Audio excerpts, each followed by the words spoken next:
4월 15일은 제21대 국회의원을 뽑는 날입니다. 유권자로서 소중한 한 표를 행사하는 날인데요.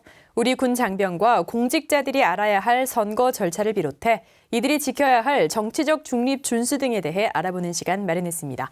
문현구 기자 자리했습니다. 네, 문 기자 안녕하세요. 네, 안녕하세요. 네, 우선 이번 21대 국회의원 선거 대상과 선거 방법, 그리고 선거 일정이 어떻게 되는지 말씀 좀 해주시죠. 네, 우선 이번 21대 국회의원 선거에서 투표를 할 수 있는 사람은 만 18세 이상의 국민입니다. 지난 1월에 공직선거법이 개정되면서 선거 연령이 기존 만 19세에서 만 18세로 변경됐기 때문인데요. 2002년 4월 16일 이전에 출생한 국민은 선거권이 주어집니다. 이번 선거에서 투표용지는 2장입니다. 지역구 국회의원을 뽑는 투표용지 1장, 그리고 비례대표 국회의원 선출을 위해 정당에 투표하는 투표용지 1장이 각각 주어집니다. 여기에 주소지에 재보궐선거가 실시되면 투표지가 추가됩니다. 선거 사무 일정을 아는 것이 중요한데요. 거소투표 신고, 그리고 선거공보 발송 신청은 지난 24일부터 28일까지 닷새 동안 진행됐습니다. 군의 경우 해외 파병 군인이나 국외 교육자, 무관 등 재외투표는 4월 1일부터 6일까지 해외 공관 등에서 실시됩니다. 4월 10일과 11일, 이 이틀은 사전투표 기간인데요. 주민등록증, 운전면허증, 공무원증 등 신분증명서를 지참해 부대 또는 주소지 인근 사전투표소에서 오전 6시부터 오후 6시까지 투표하면 됩니다. 이때 신분증이 없는 장병의 경우 사진이 포함된 개인생활기록부를 지참하면 투표가 가능합니다. 거소투표는 사전투표에 참여할 수 없는 상황에 원거리 영내 근무자 또는 함정 근무자 등이 대상입니다. 이때 거소투표는 4월 6일부터 4월 15일까지 진행됩니다. 일반적으로는 선거일인 4월 15일 주민등록지에 지정된 투표 장소를 찾아서 투표에 참여하면 됩니다.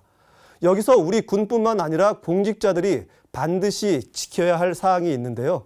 4월 2일부터 4월 15일까지 정확히 2주에 걸쳐 선거 기간이 진행되는데 우리 군과 공직자들은 정치적 중립을 준수해야 한다는 겁니다. 네, 군인과 공직자의 정치적 중립 준수에 대해서 말씀을 해주셨는데요. 구체적으로 어떤 내용입니까? 네, 우선 국방부는 21대 국회의원 선거를 앞두고 최근 군과 공직자의 정치적 중립 준수에 대한 지침을 하달한 바 있습니다. 법으로 명시된 만큼 반드시 지켜야 하는 건데요. 공직자 경우 공직선거법 제9조에 선거에 대한 부당한 영향력의 행사, 기타 선거 결과에 영향을 미치는 행위를 해서는 안 된다는 내용을 담은 공무원의 중립 의무 등이 나와 있습니다. 군인에 대한 정치적 중립 의무 관련 법규는 대한민국 헌법 제5조 2항에 나와 있는데요. 내용을 보면 국군은 국가의 안전 보장과 국토 방위에 신성한 의무를 수행함을 사명으로 하며 그 정치적 중립성은 준수된다입니다. 또 군인의 지위 및 복무에 관한 기본법 제33조에 따르면 역시 군의 정치적 중립 의무가 나와 있는데 이를 위반할 때 군 인사법에 따른 징계를 하게 되어 있습니다. 이번 선거 기간 동안 정치적 중립은 어떻게 실천해야 하는지도 알아야 할 부분인데요. 우선 4월 2일부터 15일까지 이어지는 선거 기간에 정치인의 부대 방문은 원칙적으로 허용되지 않습니다. 부대 행사에 정치인 초청도 안 되고 정치인 관련 행사에 장병 참석은 더더욱 안 됩니다. 그 밖에 선거 일정과 관계없이 군 장병과 공직자들이 준수해야 할 사항도 있습니다. 특정 정당 또는 특정 후보자에 대한 지지 또는 반대 의견에 언행을 해서는 안 되고요. 그리고 정치적 목적의 집회를 비롯해 가두 캠페인, 서명운동 등에 참여도 할 수 없습니다.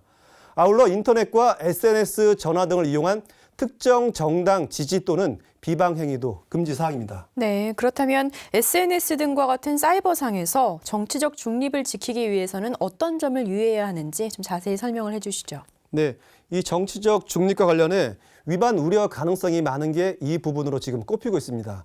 흔히 사용하는 카카오톡 등 SNS는 개인 간의 대화라고 생각해 본인의 정치적 성향이 나타나는 것을 게시하기 쉽고 보통 후보자가 지인을 이용해 이른바 단톡방 등을 활용해 본인을 홍보하고자 하는 활동을 많이 하는데요. 주요 위반 사례 소개를 통해 주의해야 할 점을 상기해 주면 좋겠습니다. 먼저 특정 후보자에게 유리하거나 불리한 글과 동영상 등을 SNS나 유튜브에 올리는 행위가 있고요. 그리고 공무원이 관리하는 단체의 회원들에게 카카오톡을 이용해 특정 후보자의 유세 일정을 전송하는 행위도 위반 사항입니다. 또 선거 관련 게시물을 직접 게시하거나 전송하는 행위를 비롯해 선거 관련 게시글에 응원합니다, 박수를 보냅니다와 같은 응원 댓글을 다는 행위, 그 밖에 공무원이 자신이 개설한 SNS에 국회의원 선거 후보자의 정치자금 모집을 홍보하는 행위까지 모두 위반 사례로 꼽힙니다.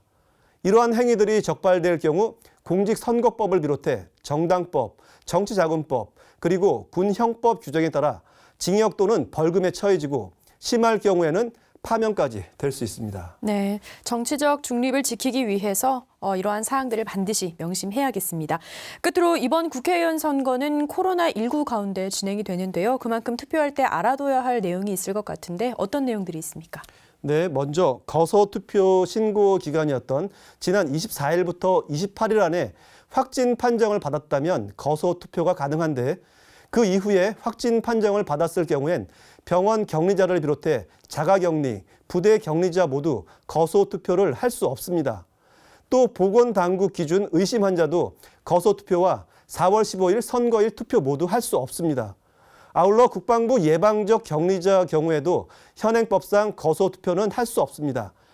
다만 사전투표와 선거일 투표는 가능하다는 것이 중앙선관위 설명입니다. 일반 장병은 사전투표 또는 선거일 투표를 할 때 투표소 앞에서 코로나19 예방수칙을 숙지해야 하고 마스크 착용은 필수입니다. 또한 앞사람과 2m 간격 유지는 물론 발열 체크를 통해 이상 증상이 발견될 경우엔 임시기표소에서 투표하는 것도 기억해야 할 부분입니다. 네. 유권자로서 소중한 권리 행사에 앞서 장병과 공직자가 반드시 알아야 할 선거 관련 내용 자세히 짚어봤습니다. 네, 문 기자 수고하셨습니다. 고맙습니다.